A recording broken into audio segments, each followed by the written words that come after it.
Assalamualaikum warahmatullahi wabarakatuh. Sebelum memulai pembelajaran pada pagi hari ini, marilah kita membaca Bismillahirrahmanirrahim. Semoga dapat membawa manfaat dan keberkahan pada pagi hari ini dengan kita mempelajari bab 2 materi tentang jual beli. Baik, langsung saja. Di sini ada gambar orang yang sedang berjabat tangan, kemudian ada gambar juga rumah, pulpen, kemudian kertas.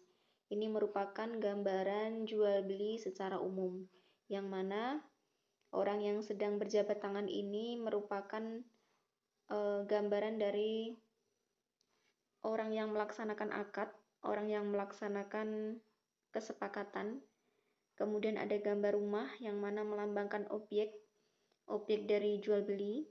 Kemudian ada pulpen dan juga kertas yang mana melambangkan kesepakatannya yang tertuang dalam kertas tersebut.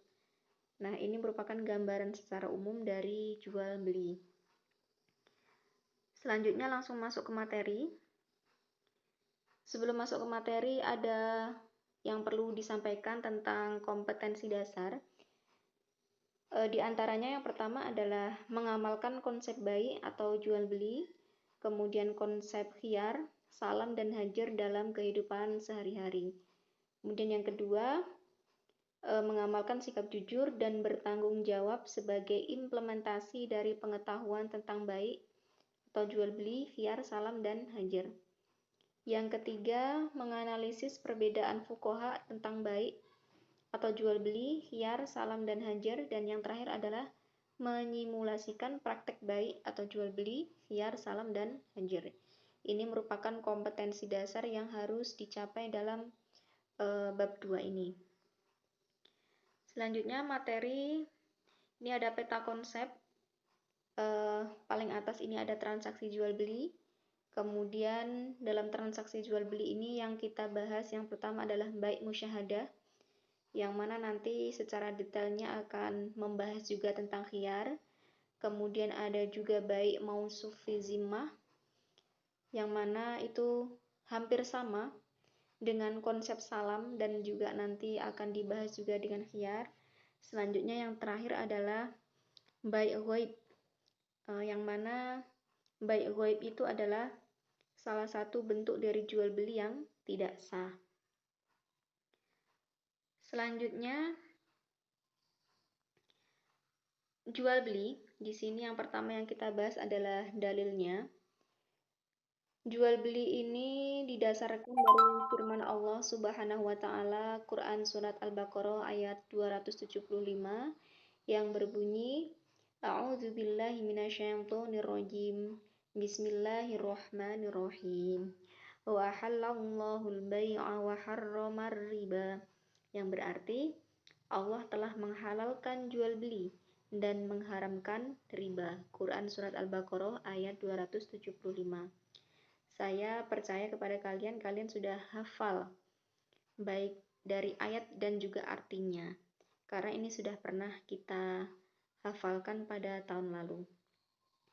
Kemudian selain Quran surat Al-Baqarah, ada juga sabda Nabi yang berbunyi anan Nabi sallallahu alaihi wasallam su'ila ayyul kasbi atyabu qala amalu rajuli biyadihi wa kullu bai'in mabrurin. Rawahul Bazzar. Sabda Nabi ini memiliki arti, sesungguhnya Nabi Shallallahu Alaihi Wasallam ditanya mengenai penghasilan apa yang paling baik. Maka Nabi bersabda, pekerjaan seorang laki-laki dengan tangannya sendiri dan jual beli atau berdagang yang baik. Pada intinya, jual beli adalah pekerjaan yang paling berkah. Nah, tentunya jual beli yang dilaksanakan dengan baik sesuai dengan syariat. Selanjutnya, apa definisi dari jual beli itu? Secara bahasa, baik jual beli ya, itu berarti tukar menukar sesuatu. Sedangkan secara istilah, baik atau jual beli itu adalah tukar menukar materi atau harta dalam bahasa Arabnya maliyah yang memberikan konsekuensi kepemilikan barang atau jasa secara permanen. Nah, artinya jual beli itu tukar menukar materi, yaitu barang dengan uang. Kalau zaman sekarang ya, kalau zaman dulu bisa berupa barang dengan barang. Nah, kalau dalam artian yang modern, jual beli itu adalah tukar menukar uang dengan barang yang berdampak pada konsekuensi kepemilikan barang atau jasa secara permanen. Nah, dari definisi ini akan mengecualikan beberapa transaksi. Salah satunya adalah transaksi hibah atau transaksi pemberian. Nah, dalam transaksi hibah ini tidak ada praktik tukar menukar atau muawadoh. Jadi misalnya saya memberikan sebidang tanah kepada teman saya. Nah, jadi teman saya tidak ada imbal baliknya. Ini dinamakan dengan transaksi hibah. Nah, jadi ini bukan transaksi jual beli. Kemudian yang kedua adalah yang bukan termasuk dalam jual beli adalah transaksi nikah. Nah, walaupun nikah ini termasuk akad muawadoh, ada imbal baliknya, akan tetapi akad ini objeknya bukan berupa materi. Nah, karena perempuan itu bukan berupa benda, maksudnya bukan berupa benda secara umum ya. Nah, kemudian transaksi ijaroh atau transaksi persewaan. Nah, transaksi ijaroh ini tidak bersifat permanen karena ketika transaksi ini selesai, maka penguasaan barang dikembalikan kepada si pemilik. Nah, kemudian kita pelajari selanjutnya adalah praktek jual beli. Nah, praktek jual beli ini ada 3 macam. Yang pertama adalah bai' musyahadah. Nah, bai' musyahadah ini adalah jual beli komoditi atau ma'qud alaihnya atau objeknya itu bisa dilihat secara langsung oleh pelaku transaksi.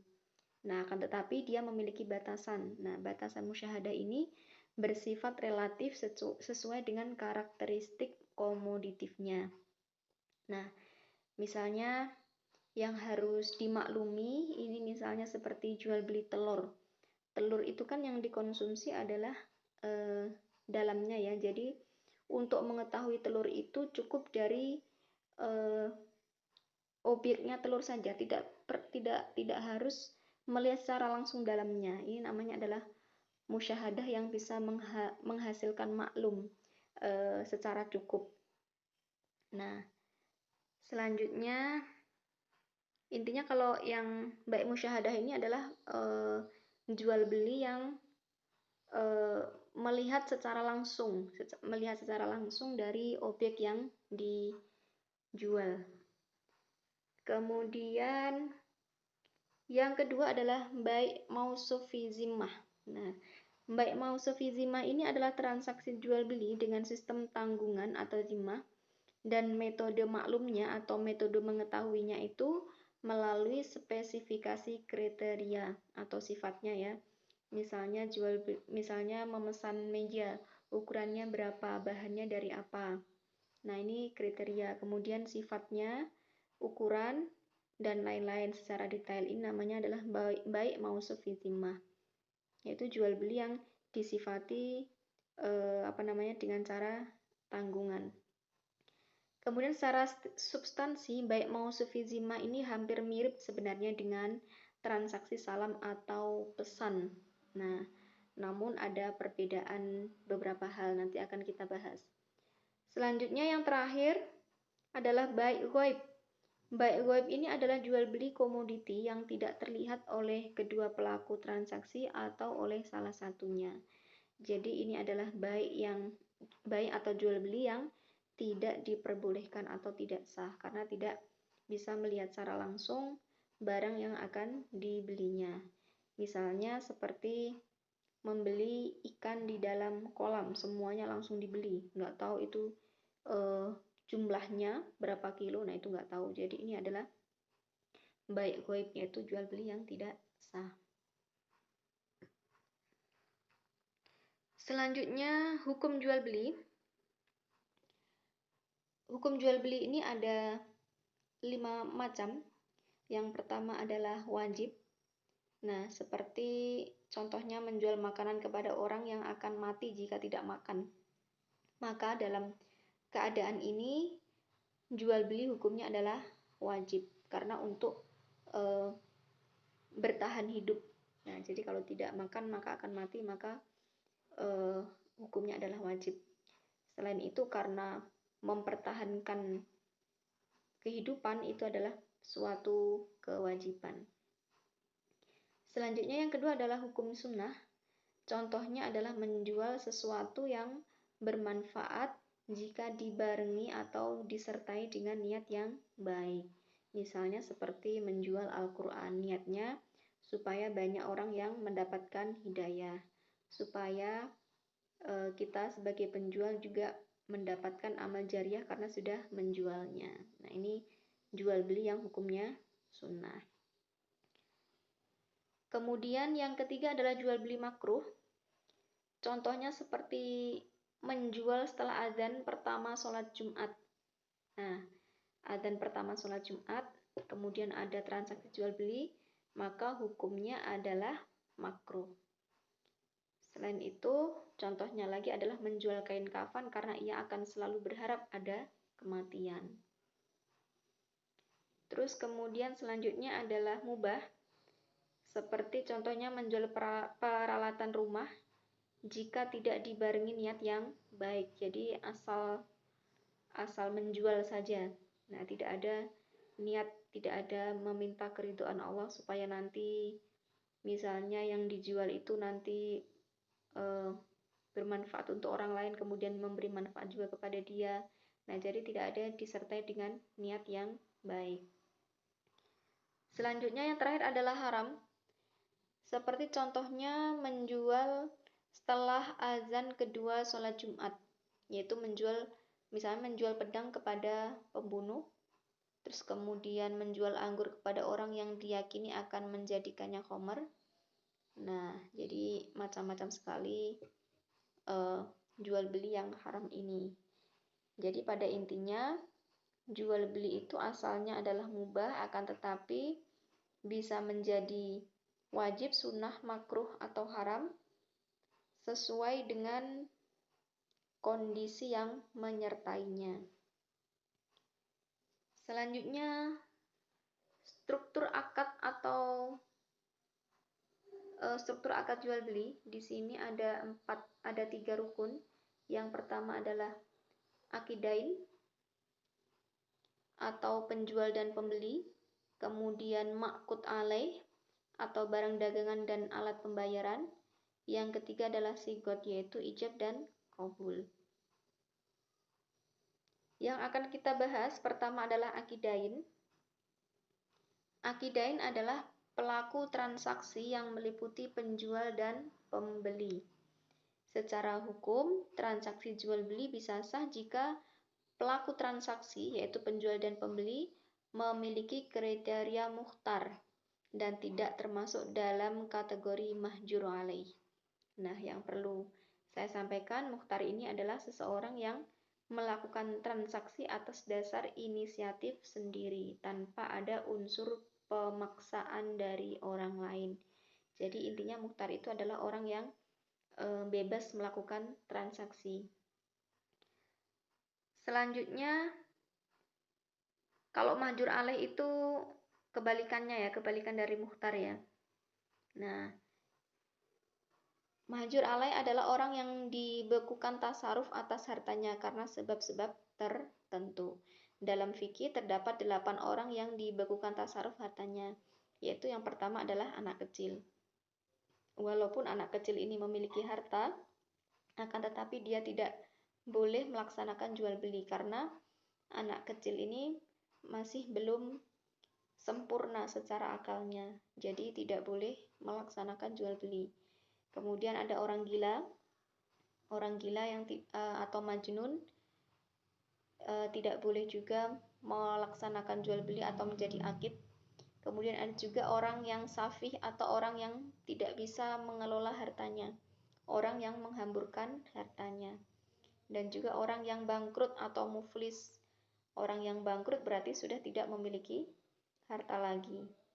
Nah, karena dalam kata bangkrut ini berarti ada hak yang menyangkut pada sisa hartanya itu. Jadi orang tersebut tidak berhak untuk melakukan transaksi. Kemudian orang yang sakit dalam keadaan kritis, budak, dan orang yang murtad keluar dari agama Islam, dan orang yang menggadaikan barang. Selanjutnya, selain dua syarat di atas, pelaku transaksi ini harus muslim. Jika objek yang diperjualbelikan itu berupa mushaf. Nah, mushaf ini adalah tulisan Al-Quran. Nah, kemudian apabila komoditi itu berupa budak muslim, maka juga harus orang Islam yang melaksanakan jual beli. Budak murtad pun juga demikian. Budak murtad juga tidak sah dijual kepada non-muslim, karena orang murtad masih terikat dengan Islam dengan adanya tuntutan untuk kembali pada agama Islam. Kemudian struktur akad yang kedua, setelah yang pertama tadi adalah akid, yang kedua adalah ma'qud alaih. Ma'qud alaih adalah komoditi dalam transaksi jual beli yang meliputi barang dagangan dan alat pembayaran. Nah, syarat ma'qud alaih ini ada 5 hal. Yang pertama adalah lil akid wilayah, yang kedua adalah maklum, kemudian muntafa' bih, kemudian makdur ala taslim, dan yang terakhir adalah tohir atau suci. Kita akan membahas satu persatu. Yang pertama adalah lil akid wilayah. Nah, artinya pelaku transaksi itu memiliki kekuasaan atau otoritas atau kewenangan atas ma'qud alaih atau barang tersebut. Barang ini berupa alat tukar menukarnya, baik berupa uang ataupun barangnya. Nah, otoritas atau kewenangan ini bisa dihasilkan dari beberapa hal, seperti yang sudah kita bahas kemarin, misalnya bisa dari kepemilikan, bisa dari perwakilan, kekuasaan, dan juga izin dari syariat. Intinya, yang pertama, ma'qud alaih itu dimiliki kekuasaannya, dikuasai oleh orang yang berakad. Selanjutnya yang kedua, ma'qud alaih itu harus maklum. Objek dari akad itu harus maklum. Barang dan juga uang itu harus maklum. Maklum itu artinya adalah keberadaan objeknya itu diketahui oleh para pelaku transaksi secara transparan. Hal ini bisa dilakukan dengan cara melihat secara langsung dan juga bisa dari spesifikasi dengan cara menyebutkan ciri-ciri komoditi baik sifat dan juga ukurannya. Selanjutnya yang ketiga adalah muntafa' bih. Jadi barang objek dari akad itu harus muntafa' bih, yaitu memiliki nilai manfaat.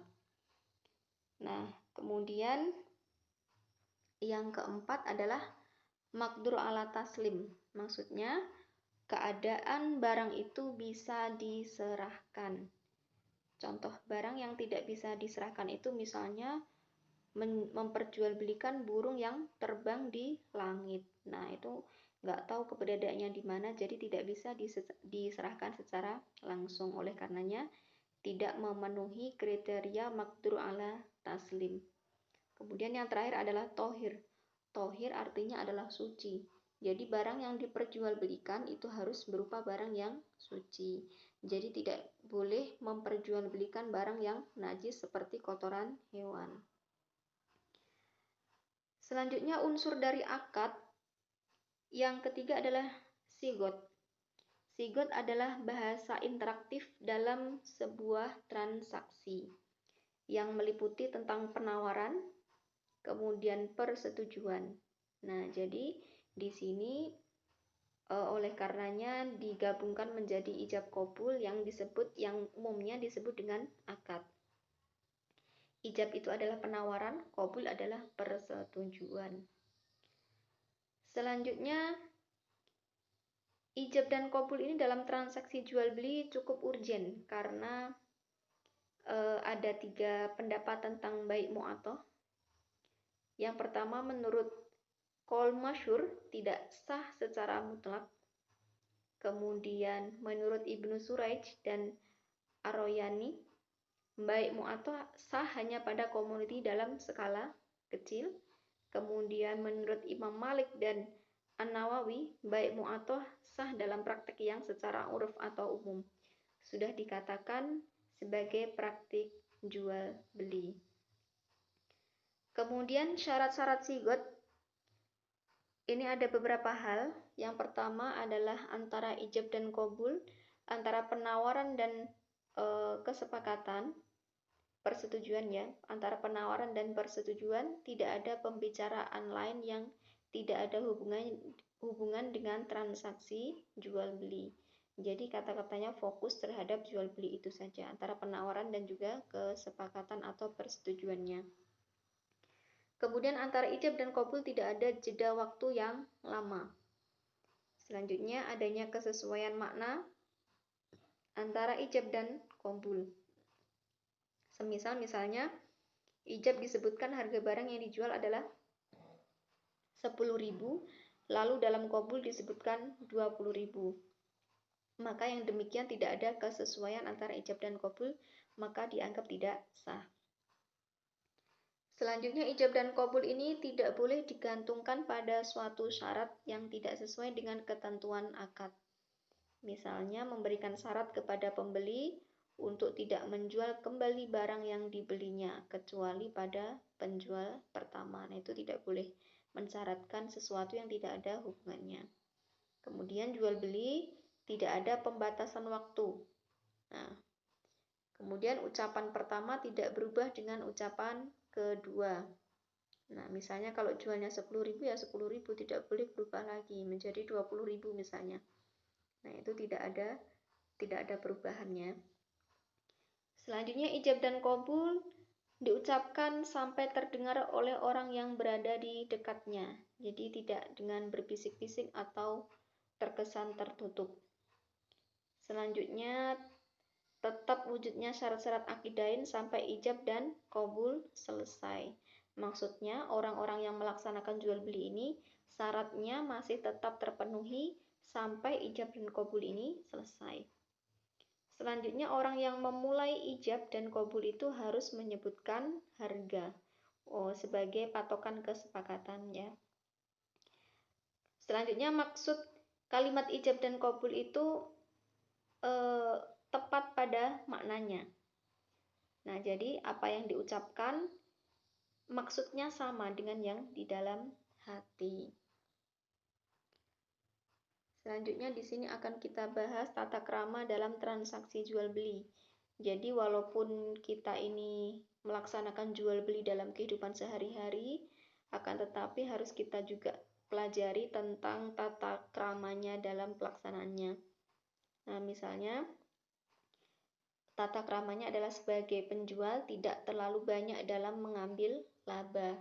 Jadi ini masuk dalam tata krama ya. Jadi sebaiknya dalam jual beli kita mengambil laba dengan secukupnya secara umum. Kemudian yang kedua, jujur dalam bertransaksi. Nah, menjelaskan kurang dan lebihnya barang yang kita jual. Selanjutnya, tata kramanya adalah dermawan dalam bertransaksi, baik penjual dengan cara mengurangi harga barang atau pembeli dengan cara menambah harga barang. Nah, ini ada dalam hadis riwayat Bukhari yang mana Allah mengasihi seseorang yang dermawan ketika menjual, membeli dan menagih hutang, yaitu dilaksanakan dengan cara yang baik. Selanjutnya, sunnah menjauhi sumpah walaupun jujur. Nah, jadi orang yang baik itu adalah orang yang tidak gampang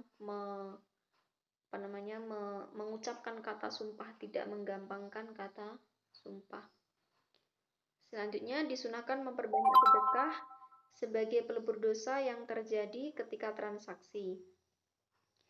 Sunnah mencatat transaksi yang dilakukan dan jumlah piutang berdasarkan firman Allah dalam Quran Surat Al-Baqarah ayat 282 yang berarti, Hai orang-orang yang beriman, apabila kamu bermuamalah.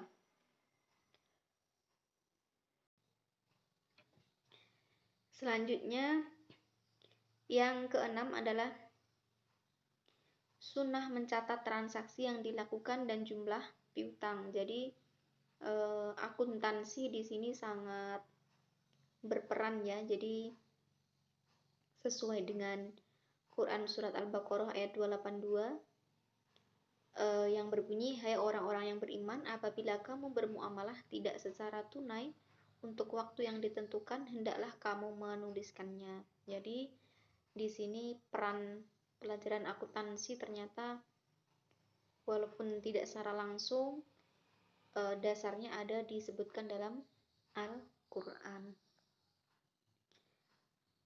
Selanjutnya, transaksi jual beli yang dilarang. Nah, jual beli apa saja yang dilarang dalam Islam? Yang pertama adalah ihtikor atau menimbun. Ihtikar ya, bukan ihtikor. Ihtikar yaitu menimbun. Yaitu misalnya seperti menimbun makanan pokok yang dibeli ketika waktu mahal untuk dijual kembali dengan harga yang lebih mahal setelah masyarakat sangat membutuhkan, atau yang istilah kita kenal adalah monopoli. Nah, monopoli ini hukumnya adalah haram. Selanjutnya, transaksi jual beli yang kedua yang dilarang adalah najsi, yaitu menawar barang dengan cara meninggikan harga bukan karena ingin membeli tetapi untuk menipu orang lain. Nah, ini tidak boleh ya. Namanya adalah najsi. Kemudian saum ala saum, yaitu tawar-menawar atas tawaran orang lain. Nah, itu tidak boleh ya. Saum ala saum, jadi menawar tawaran orang lain nggak boleh. Selanjutnya, transaksi jual beli yang mengandung unsur membantu kemaksiatan. Nah, itu tidak boleh juga. Misalnya seperti jual beli segala sesuatu yang memabukkan, misalnya seperti khamr. Nah, itu tidak boleh. Hukumnya adalah haram. Memisahkan antara ibu dengan anaknya. Nah, itu juga tidak boleh. Maksudnya seperti anak ayam yang masih kecil dijual, nah itu juga tidak boleh. Selanjutnya yang kita pelajari, yang bagian kedua setelah jual beli adalah khiyar. Khiyar itu dalil yang melegalkan terdapat pada hadis riwayat Bukhari Muslim yang berbunyi, al-bai'ani bil khiyari malam yaftariqo au yakula ahaduma lil akhari ikhtar, yang berarti penjual dan pembeli memiliki pilihan sebelum keduanya berpisah, atau salah satunya mengatakan pada yang lain, pilihlah. Nah, ini merupakan dasar hukum khiyar dari hadis riwayat Bukhari Muslim. Lalu definisi khiyar itu apa? Khiyar adalah hak memilih pelaku transaksi untuk memilih antara melanjutkan atau mengurungkan transaksi. Pada dasarnya, setelah terpenuhi semua syarat dan rukun sebuah transaksi, maka transaksi ini dinyatakan dengan final. Namun, syariat memberikan kelonggaran kepada kedua pelaku transaksi berupa hak atau kewenangan untuk mengurungkan transaksi yang telah final tanpa harus mendapat persetujuan pihak lain. Ini adalah definisi dari khiyar. Kesimpulannya, khiyar itu adalah memilih antara melanjutkan atau mengurungkan transaksi jual beli. Kemudian klasifikasi khiyar macam-macamnya. Ini ada 3 macam. Yang pertama adalah khiyar majelis, yaitu hak atau wewenang pelaku transaksi untuk menentukan pilihan antara melangsungkan atau mengurungkan transaksi ketika kedua pelaku transaksi masih berada dalam masa khiyar majelis. Nah, khiyar majelis ini bisa sah terjadi dengan 5 syarat. Nah, 5 syarat itu yang pertama adalah terjadi pada akad yang bersifat murni tukar-menukar barang atau muawadoh mahdoh. Nah, kecuali pada akad nikah, maka dalam akad nikah ini tidak terjadi khiyar majelis. Nah, muawadoh mahdoh ini adalah ya jual beli itu tadi, ada barang, ada uang. Nah, ini bisa diberlakukan khiyar majelis.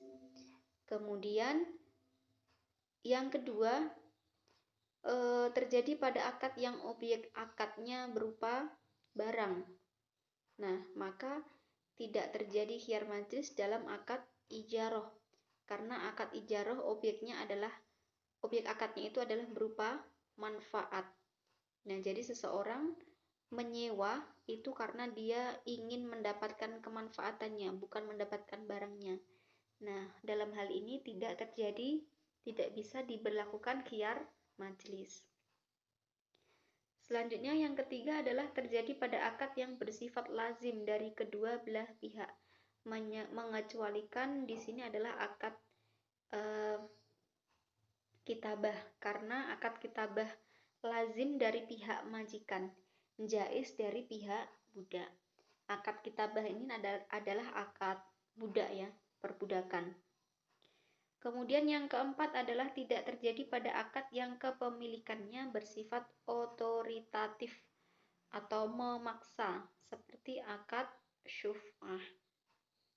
Kemudian yang terakhir adalah tidak terjadi pada akad yang bersifat rukhsah atau keringanan dari syariat, seperti akad hawalah. Hawalah itu artinya adalah pemindahan hutang. Nah, itu adalah keringanan ya. Seharusnya orang yang berhutang itu adalah orang yang membayarnya.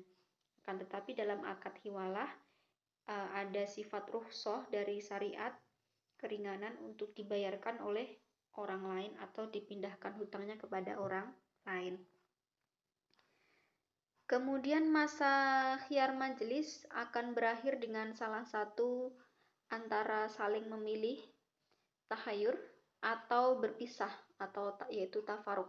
Nah, jadi tahayur itu adalah keputusan pelaku transaksi antara memilih, melangsungkan atau mengurungkan transaksi ketika keduanya masih berada dalam majelis akad. Nah, ini tahayur, keputusan. Selanjutnya kebalikannya adalah tafaruk, yaitu terjadinya perpisahan antara kedua atau salah satu pelaku transaksi dari majelis akad. Batasan tafaruk merujuk pada uruf atau umumnya, karena tidak ada batasan secara syariat maupun secara bahasa ya. Nah, jika salah satu pelaku transaksi keluar dari majelis akad, maka masa khiyar telah berakhir walaupun keduanya belum saling memilih atau takhayur. Selanjutnya yang kedua, setelah khiyar majelis yang sudah kita pelajari, selanjutnya adalah khiyar syarat. Khiyar syarat adalah hak pelaku transaksi untuk memilih antara melangsungkan atau mengurungkan transaksi sesuai kesepakatan kedua belah pihak atas waktu yang telah ditentukan. Nah, eksistensi khiyar syarat bersifat opsional atau pilihan. Dalam arti khiyar syarat ini boleh ditiadakan jika kedua belah pihak tidak menginginkan. Nah, berbeda dengan khiyar majelis yang bersifat otoritatif sehingga tidak bisa dinafikan dari akad. Nah, jadi kalau khiyar majelis itu sudah pasti ada, tetapi kalau khiyar syarat ini adalah pelaku dari transaksi ini. Nah, jadi disyaratkan atau tidak. Nah, jadi di sini ada khiyar syarat, ini pilihan. Selanjutnya khiyar aib. Nah, khiyar aib ini adalah hak pelaku transaksi untuk memilih antara melangsungkan transaksi dengan menerima apa adanya atau mengurungkan transaksi dengan mengembalikan barangnya karena terdapat dari 3 hal. Yang pertama adalah tidak sesuai dengan janji. atau syarat yang disebutkan ketika transaksi. Kemudian yang kedua adalah tidak sesuai dengan standar umum. Kemudian yang ketiga adalah tidak sesuai dengan harapan pembeli karena ada tindakan penipuan misalnya. Intinya, khiyar aib ini boleh dilaksanakan ketika ada cacat, baik dari berupa kesepakatan ataupun dari segi barangnya.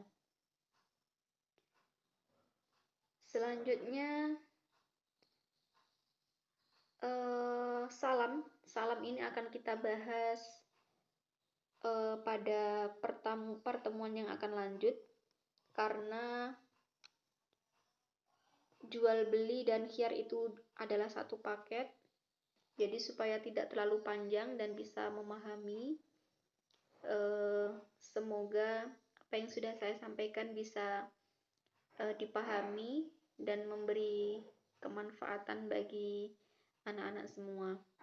Kurang lebihnya saya sampaikan mohon maaf. Akhiran, assalamualaikum warahmatullahi wabarakatuh.